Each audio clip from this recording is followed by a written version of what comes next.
vamos abrir as Escrituras em Pedro, em 1 Pedro, no capítulo de número 1, a nossa mensagem será do versículo 1 até o versículo de número 12. Primeira Epístola de Pedro, capítulo 1, do versículo 1 até o versículo de número 12. E diz assim a palavra do Senhor. Pedro, apóstolo de Jesus Cristo, aos eleitos que são forasteiros da dispersão no Ponto, Galácia, Capadócia, Ásia e Bitínia, eleitos segundo a presciência de Deus Pai, em santificação do Espírito para a obediência e a aspersão do sangue de Jesus Cristo, graça e paz vos sejam multiplicadas. Bendito o Deus e Pai de nosso Senhor Jesus Cristo, que, segundo a sua muita misericórdia, nos regenerou para uma viva esperança, mediante a ressurreição de Jesus Cristo dentre os mortos, para uma herança incorruptível, sem mácula, imarcessível, reservada nos céus para vós outros, que sois guardados pelo poder de Deus mediante a fé, para a salvação preparada para revelar-se no último tempo. Nisso exultais, embora no presente, por breve tempo, se necessário, sejais contristados por várias provações, para que, uma vez confirmado o valor da vossa fé, muito mais preciosa do que o ouro perecível, mesmo apurado por fogo, redunde em louvor, glória e honra na revelação de Jesus Cristo, a quem não havendo visto a mais, no qual não vendo agora, mas crendo exultais, com alegria indizível e cheia de glória, obtendo o fim da vossa fé, a salvação da vossa alma. Foi a respeito desta salvação que os profetas indagaram e inquiriram, os quais profetizaram acerca da graça a vós outros destinada, investigando atentamente qual a ocasião, ou quais as circunstâncias oportunas indicadas pelo Espírito de Cristo que neles estava, ao dar de antemão testemunho sobre os sofrimentos referentes a Cristo e sobre as glórias que os seguiriam. A eles foi revelado que, não para si mesmos, mas para vós outros, ministravam as coisas que agora vos foram anunciadas por aqueles que, pelo Espírito Santo enviado do céu, vos pregaram o Evangelho, coisas essas que anjos anelam perscrutar. Pai bendito, nós estamos diante da Tua palavra e pedimos que o Senhor fale aos nossos corações, é em nome de Jesus que nós oramos. Amém. Meus irmãos, quem escreve essa epístola é Pedro. Pedro foi testemunha dos sofrimentos de Cristo Jesus em prol da sua igreja. Pedro era pescador quando ele foi chamado por Cristo, para deixar as redes de pesca e passar então a ser um pescador de homens. E Pedro, quando ele escreve essa epístola, já haviam se passado cerca de 30 anos do seu chamado. Então estava aí por volta do ano 60 a 68 depois de Cristo. Pedro escreve essa epístola de Roma, ele faz referência à carta à Babilônia, mas nós sabemos que quando Pedro está falando da Babilônia, na verdade ele está falando de Roma, e foi ali em Roma que Pedro foi morto, né? Ele morreu em Roma, crucificado, segundo a tradição, de cabeça para baixo, porque ele não se julgava digno de ser crucificado como o seu mestre. Quando Pedro ele escreve esta carta, era um tempo de sofrimento para a igreja, era um tempo de perseguição, de sofrimento por causa da fé. O que tudo indica, não havia uma perseguição oficial do Estado, contudo os cristãos, se acusados de serem cristãos, eles eram então presos e podiam ser açoitados e até mesmo podiam perder os seus bens. Então, na época em que Pedro escreve esta carta, os cristãos estavam em sofrimento porque, além de serem presos e perderem os seus bens, eles estavam sendo excluídos da sociedade. A sociedade estava tendo dificuldades com os cristãos, e não eram poucos aqueles que acusavam os cristãos por simples e pura maldade. Contudo, essa carta, que é conhecida por muitos como uma carta da perseguição, alguns chamam as epístolas de Pedro de epístolas do sofrimento, porém essas epístolas elas também são conhecidas como epístolas da esperança, porque Pedro ele é conhecido como teólogo da esperança. É interessante que em meio às provações, em meio às dificuldades, é aí nesse momento que a esperança ela se revela. Então essa epístola como um todo, ela vai falar sobre sofrimento, mas ela também vai falar sobre a esperança. Então Pedro introduz essa epístola dizendo que ele é apóstolo. Veja ali o versículo de número 1, Pedro, apóstolo de Jesus Cristo. E quando ele se refere aqui a si mesmo como apóstolo, ele não está dizendo apenas que ele é um mensageiro, porque nós sabemos que a palavra apóstolo, ela pode ser traduzida por mensageiro, mas apóstolo aqui é uma referência ao mais alto cargo da igreja. Pedro, ele esteve com Cristo em seu ministério, ele viu o sofrimento de Cristo na cruz, ele viu Cristo ressuscitado, e depois da ressurreição, Jesus comissionou Pedro ao ministério. Então, é essa referência ao apostolado que Pedro faz aqui. E Pedro está escrevendo esta carta aos eleitos, né? Ou seja, aos escolhidos. E como Pedro sabia quem eram os escolhidos? Pedro ele não sabia, mas quando os apóstolos eles falam dos eleitos, eles falam dos eleitos à igreja, os apóstolos eles tratam a igreja de Deus como sendo toda ela eleita. E nós sabemos que, na verdade, só Deus sabe quem são aqueles que são os eleitos. Mas Pedro então diz aqui que estes eleitos, eles são forasteiros na dispersão. Ou seja, eles são forasteiros, estão longe da sua pátria, porque a palavra dispersão aqui é diáspora, e diáspora aponta para aqueles que estão longe da sua pátria. A partir disso, muitos entendem que esta epístola ela foi dada aos judeus. Contudo, a evidência na epístola que ela foi dada tanto aos judeus quanto aos gentios. Então é uma carta para toda a igreja. Pedro está escrevendo para toda a igreja que estava dispersa, que estava espalhada numa grande região que era do Ponto, Ásia, Capadócia e Bitínia. Meus irmãos, esta carta foi escrita para aqueles, mas ela também foi escrita para nós que somos cristãos, para nós que somos os eleitos de Deus. E o texto diz no versículo de número 2 que estes eleitos, eles foram eleitos segundo a presciência de Deus. Eles não foram eleitos porque Deus sabia que eles seriam boas pessoas. Não há boas pessoas. As pessoas são transformadas por Deus, e então elas se tornam boas pessoas. Presciência aqui é a referência ao conhecimento que Deus tinha dos eleitos, né? Deus nos conhecia antes mesmo da fundação do mundo. E estes eleitos, eles foram eleitos, segundo o texto diz, para a santificação do Espírito, ou seja, aqueles que foram eleitos, o Espírito Santo está trabalhando neles a santificação. Pedro também diz que os eleitos, eles foram eleitos para a obediência, ou seja, não há eleitos que vivem em rebeldia, em rebelião, em desobediência contra Deus. Eles foram eleitos também para a aspersão do sangue de Jesus. Uma referência àquilo que acontecia no Antigo Testamento. As alianças, elas eram estabelecidas pela aspersão do sangue, a remissão dos pecados, e a aliança vinha pela aspersão do sangue. Jesus derramou seu sangue na cruz, para que nós então recebêssemos o perdão e entrássemos e fizéssemos parte da nova aliança. Pedro então diz: a estes graça e paz vos sejam multiplicadas. Nós sabemos que a graça é o favor imerecido de Deus ao seu povo. É pela graça que nós somos abençoados. É pela graça que Deus derrama sobre o seu povo todas as bênçãos. E a maior de todas as bênçãos é a paz, porque antes nós éramos inimigos de Deus, nós éramos filhos da ira, mas agora nós fomos reconciliados com Deus e vivemos então debaixo de paz com Ele. Temos agora um relacionamento de paz com Deus. E Pedro diz que essa graça e que essa paz vos sejam multiplicadas, ou seja, meus irmãos, se nós já temos provado da graça e da paz, há muito mais a provar. Esta graça e essa paz, elas vão crescendo na vida do cristão conforme ele vive em comunhão com Deus. E nesses 3 primeiros versículos, então, nós temos uma clara referência à Trindade, porque nós vemos aqui que o Pai elege, o Espírito santifica e Cristo derramou o seu sangue para que os eleitos, né, pudessem então fazer parte da nova aliança. Salvação é uma obra da Trindade.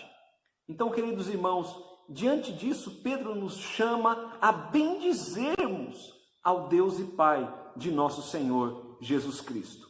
Então, eu quero que você anote aí, como igreja, nós devemos bendizer ao Deus e Pai de nosso Senhor Jesus Cristo. Veja ali o versículo de número 3, ele diz: bendito Deus e Pai de nosso Senhor Jesus Cristo. É como se Pedro estivesse dizendo: abençoado seja Deus, exaltado seja Deus. Aqui nós temos uma expressão de louvor, uma expressão de adoração a Deus. Por quê? Por tudo que Deus fez por nós. E o que Deus fez por nós, queridos irmãos, Veja ali o versículo de número 3. Ele, segundo a sua muita misericórdia, nos regenerou para uma viva esperança. Nós somos regenerados, ou seja, Deus ele nos deu uma nova vida. Ele nos fez de novo. Nós estávamos completamente destruídos, estávamos mortos em delitos e pecados. Mas Deus ele veio até nós e ele nos regenerou. E qual a razão disso? Pedro diz que a razão é a muita misericórdia de Deus. Deus foi misericordioso, porque se Deus fosse justo, ele teria nos punido pelos nossos pecados. Mas segundo a sua muita misericórdia, ele nos regenerou para uma viva esperança. Não uma esperança morta, mas uma viva esperança. A esperança que há nesse mundo é uma esperança morta. Porque tudo o que há neste mundo, no final, redundará em morte. Mas nós temos uma viva esperança, porque temos a esperança da vida eterna. E temos essa esperança da vida eterna por causa da ressurreição de Jesus Cristo. Veja ali o versículo de número 3, ele diz: nos regenerou para uma viva esperança mediante a ressurreição de Jesus Cristo dentre os mortos. Jesus ele ressuscitou dentre os mortos. E nós também temos essa esperança da ressurreição dos mortos. E queridos, veja como Deus ele é maravilhoso, como Deus ele é gracioso. Além de ter feito tudo isso para nós, Deus tem uma herança para nós. Uma herança. Quantas pessoas não desejam, não almejam uma herança? Poucos são aqueles que recebem uma herança nesta vida. Somente os ricos. Os pobres não deixam herança. Mas o versículo de número 4 diz que Deus tem uma herança para nós.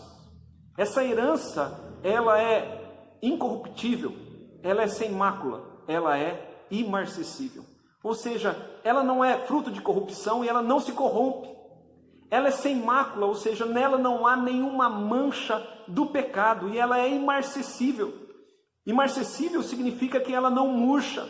Como as coisas desse mundo se murcham, como as coisas desse mundo se perdem, mas a herança que nós temos, ela é incorruptível, sem mácula, imarcessível, e o texto diz que ela está reservada nos céus para nós. Essa herança, ela está lá nos céus, guardada para nós que temos Jesus como único Senhor e Salvador. Se você ainda não tem Cristo como único Senhor e Salvador, creia nele, e essa herança também será sua. Agora, meus irmãos, como Deus ele é maravilhoso.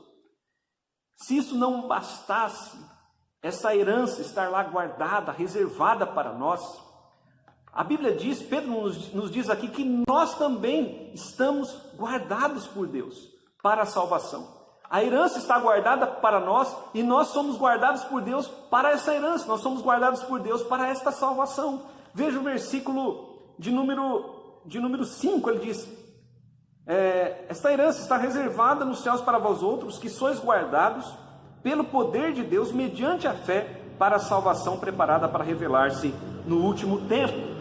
Ou seja, Deus, ele guarda o seu povo. Deus é quem sustenta o seu povo. Ele é quem nos segura, Ele é quem nos fortalece. E Ele é quem garante que nós vamos tomar posse desta herança e desta salvação no último tempo, ou seja, na manifestação de Jesus Cristo na segunda vinda. Queridos irmãos, Deus, Ele é maravilhoso. E é por isso que nós devemos bendizê-lo. É por isso que Pedro começa o versículo 3 dizendo: bendito Deus e Pai de nosso Senhor Jesus Cristo. Eu quero dizer a você que existem razões para bendizer ao Senhor. Queridos, vamos bendizer a Deus, vamos glorificar a Deus, vamos exaltar a Deus por tudo aquilo que Ele já fez por nós. Mas veja, e aí então do versículo 6 até o versículo 9 nós temos um outro ponto. E neste ponto nós vemos que nós temos que exultar. Existem as provações, mas diante das provações nós devemos permanecer firmes até que a nossa salvação ela seja confirmada. Veja o versículo de número 6, ele diz: nisso exultais, nisso em quem? Tudo aquilo que nós já vimos até aqui, tudo aquilo que Deus já fez por nós, nós devemos exultar, nós devemos nos alegrar. embora, veja ali o versículo 6, embora no presente, ou seja, neste momento, enquanto estamos aqui na terra, por breve tempo, se necessário, sejais contristados por várias provações. Então Pedro diz aqui que nós temos motivos para nos alegrarmos, mas ao mesmo tempo as provações, elas nos deixam contristados, né? Elas nos deixam entristecidos. Mas essas provações, elas duram pouco tempo e elas só vêm se realmente for necessário. Porque Deus não faz as coisas sem propósito, Deus não faz as coisas por fazer. Então, meus irmãos, nós devemos ter claro isso em mente. E em meio às provações, o que está acontecendo? Em meio ao Covid, né? O que está acontecendo? Deus está provando a fé do seu povo.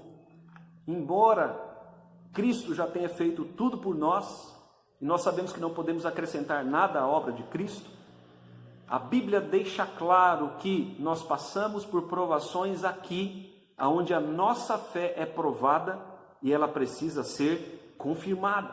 Então veja ali o que diz no versículo de número 7, ele diz: para que, uma vez confirmado o valor da vossa fé, muito mais preciosa do que o ouro perecível, mesmo apurado por fogo, redunde em louvor, glória e honra na revelação de Jesus Cristo.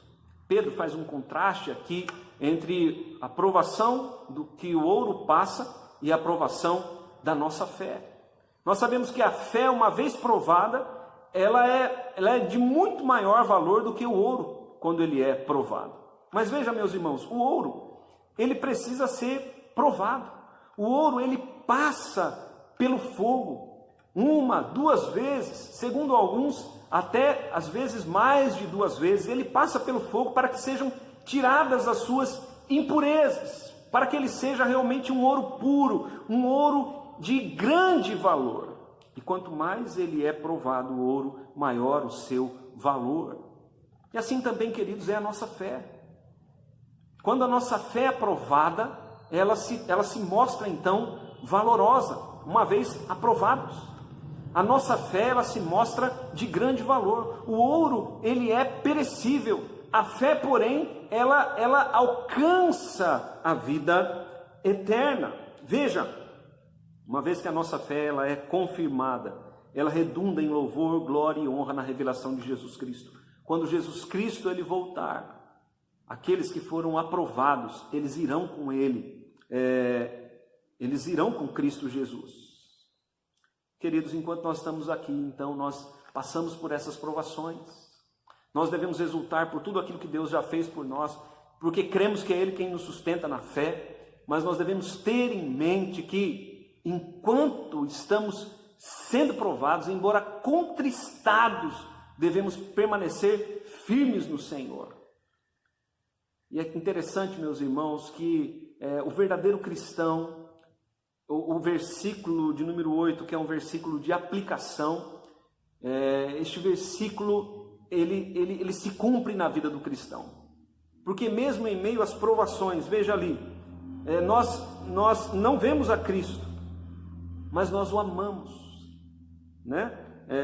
Veja ali o versículo 8: a quem não havendo visto amais, no qual não vendo agora, mas crendo exultais com alegria indizível e cheia de glória.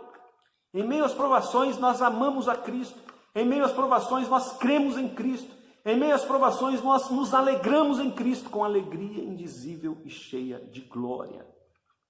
Interessante essa expressão, indizível e cheia de glória. Indizível porque não há explicações, é algo sobrenatural. E é cheia de glória porque é dos céus para o povo de Deus esta alegria em meio às provações, essa alegria que nos leva a exultarmos mesmo quando contristados.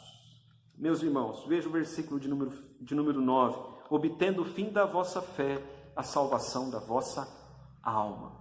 Ou seja, a fé que passa por provações, que é confirmada, ela redunda em louvor, glória e honra na revelação de Jesus Cristo, e nós seremos salvos, né? O final de tudo será a nossa salvação. Então, meus irmãos, nós já vimos até aqui